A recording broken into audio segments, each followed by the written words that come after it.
What you doing there, monkey? Not a monkey. You're not a monkey? I've done this at school, so. Oh, you do it at school? Yeah. Do you want to say hi to everybody out there? Nope. You don't want to say hi to everybody? No? So here we are at the end of our hurricane season here in Florida, and we're dealing with yet another hurricane. So we just had Ian a few weeks ago, and now we've got Hurricane Nicole coming across the East Coast that is going to yet again test our garden and test our garden structure and our trellis structure. We've had a lot of questions over the last few years since we built these raised beds. You know, why did you build these raised beds so tall? Why did you build them so strong? Why did you use such heavy material for the trellis structure? And the simple answer to that is we live in Florida. So we have to deal with heavy rains, heavy winds, tropical storms, hurricanes, and our garden structure has to be able to withstand all that, not end up in our neighbor's yard. When we designed this, we did that with that in mind.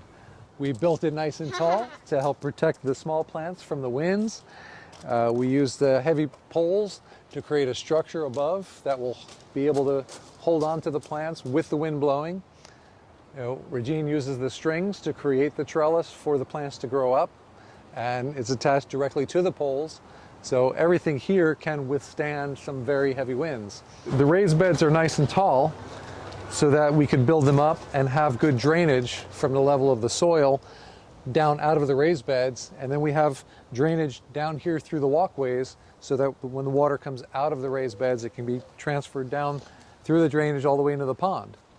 So you can see here that these bean plants, they went through Hurricane Ian. And you can see that Ian stripped all the leaves off the vines. But the vines are still here, the twine are still here, still held up. And these plants, they even came back, they grew some more leaves at the top, and we actually still have some fruit coming off of them. We've got some bean plants that came up after Ian, and they're all doing very well. They've got all the leaves on them, and they're fruiting, got lots of flowers.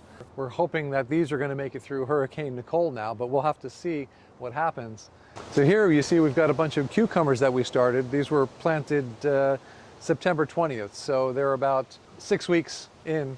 You see they're all doing very well. They're very healthy, growing up on the trellis structure. They're flowering and fruiting. So we're hoping that these plants don't suffer too much damage from the wind of Hurricane Nicole. These are the plants that Regine was putting up on the trellis just 2 days ago, day before yesterday.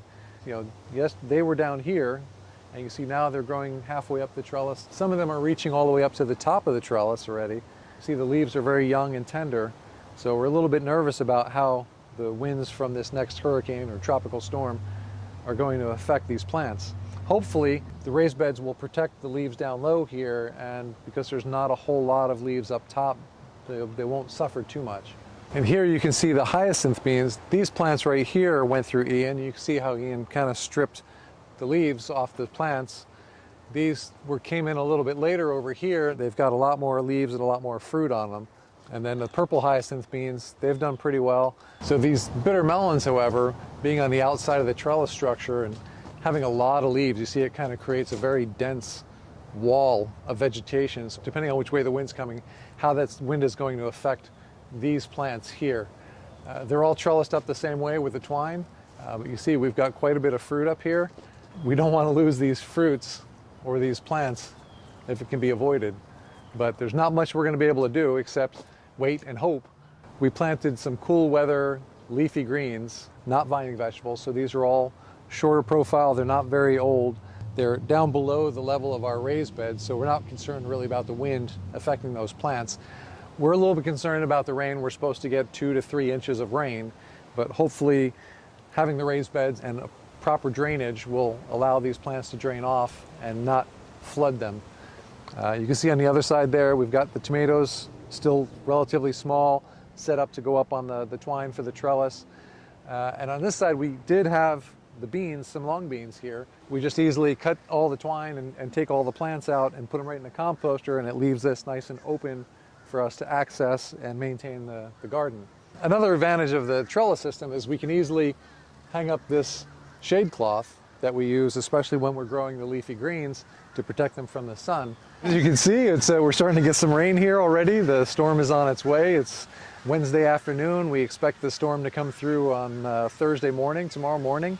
And so by tomorrow afternoon, we should be able to see how bad the wind damage was. We'll come back and give you an update after the storm passes and we can see what happened to the plants. That's all we have for today. If you like our videos, give us a thumbs up, subscribe to our channel, and don't forget AsianGardenTotable.com for your vegetable seed, woks, and cooking utensil needs. Thank you.